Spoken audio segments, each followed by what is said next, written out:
മണിപ്പൂരിൽ ഇന്നു മുതൽ ആഭ്യന്തരമന്ത്രി അമിത്ഷായുടെ വലിയൊരു പ്രഖ്യാപനം വന്നിരിക്കുകയാണ്. സഞ്ചാര സ്വാതന്ത്ര്യം എല്ലാവർക്കും അനുവദിക്കണം, സഞ്ചാര സ്വാതന്ത്ര്യം തടസ്സപ്പെടാൻ പാടില്ല, വാഹന ഗതാഗതം പുനഃസ്ഥാപിക്കണം.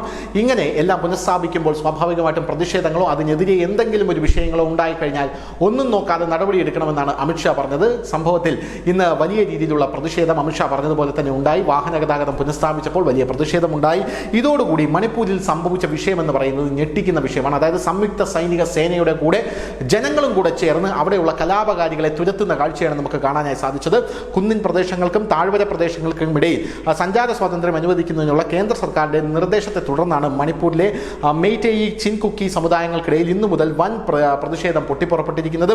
കാങ്പോക്കിന് സമീപം ഹൈവേ ഉപരോധിക്കാൻ ശ്രമിച്ച ചിൻകുക്കി ആക്രമികളെ പിരിച്ചുവിടാൻ സുരക്ഷാ സേന ഇടപെട്ടതോടെയാണ് സംഭവങ്ങൾ വലിയ രീതിയിൽ വഷളാകുന്ന കാഴ്ച നമുക്ക് കാണാൻ സാധിച്ചത്. ഏറ്റുമുട്ടലിൽ നിരവധി പേർക്ക് പരിക്കേറ്റു. എന്നാൽ സൈന്യം ശക്തമായ രീതിയിൽ ഇവരെ ഏറ്റുമുട്ടുന്ന കാഴ്ച ഇവരോട് മല്ലിടുന്ന കാഴ്ചയാണ് നമുക്ക് കാണാൻ സാധിച്ചത്. മെയ്തേയി സമൂഹത്തിന്റെ പ്രസ്താവനകൾ പ്രകാരം ഗ്രാമ വോളണ്ടിയർമാരായി അല്ലെങ്കിൽ തീവ്രവാദികളായി വേഷമിടുന്ന സായുധ സംഘങ്ങൾ ദേശീയപാതകൾ ഉപരോധിക്കുന്നതിനെ എതിർക്കുന്ന സാധാരണക്കാരെ ഭീഷണിപ്പെടുത്തുന്നുണ്ട്. ഇതോടുകൂടി സാധാരണക്കാരും സംയുക്ത സേനയുടെ കൂടെ ചേർന്ന് ഇവരെ തുരത്തുന്ന കാഴ്ചയാണ് നമുക്ക് കാണാൻ സാധിച്ചത്.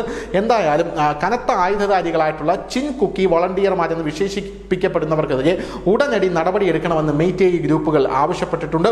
മണിപ്പൂരിലെ കരകൾ നിറഞ്ഞ താഴ്വര ജില്ലയിലെ എല്ലാ സമൂഹങ്ങളുടെയും ജീവനാഡിയായിട്ടാണ് ദേശീയപാതകൾ പ്രവർത്തിക്കുന്നത്. ആ ദേശീയപാത ഉപരോധിക്കുക അല്ലെങ്കിൽ ദേശീയപാതയിൽ ഗതാഗതം മുടങ്ങുക എന്ന് പറയുന്നത് വലിയ രീതിയിൽ മണിപ്പൂരിൽ ഗതാഗത സ്തംഭനത്തിലേക്ക് പോകും.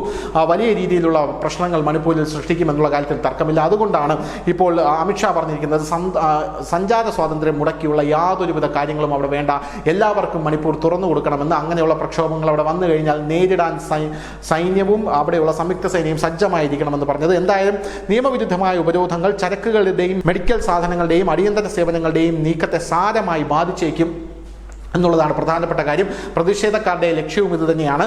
പ്രതിഷേധക്കാർ മെഡിക്കൽ സാധനങ്ങൾ, ചരക്കുകളെല്ലാം തന്നെ അവിടെ വലിയ രീതിയിൽ അതിന് സ്തംഭനമുണ്ടാകണം, ചരക്ക് ഗതാഗതത്തിന് സ്തംഭനമുണ്ടാകണം എന്നുള്ളതാണ് ഇവരുടെ പ്രധാനപ്പെട്ട കാര്യം.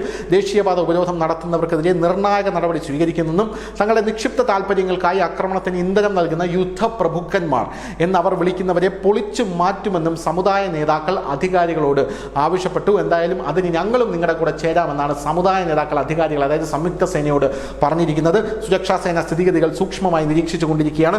കൂടുതൽ ഏറ്റുമുട്ടലുകൾ ഉണ്ടാകാനായി ഇപ്പോൾ വലിയ രീതിയിൽ പ്രതിഷേധക്കാരെ എല്ലാം തന്നെ അറസ്റ്റ് ചെയ്ത് നീക്കുകയാണ് ഇപ്പോൾ. News desk, news India Malayalam.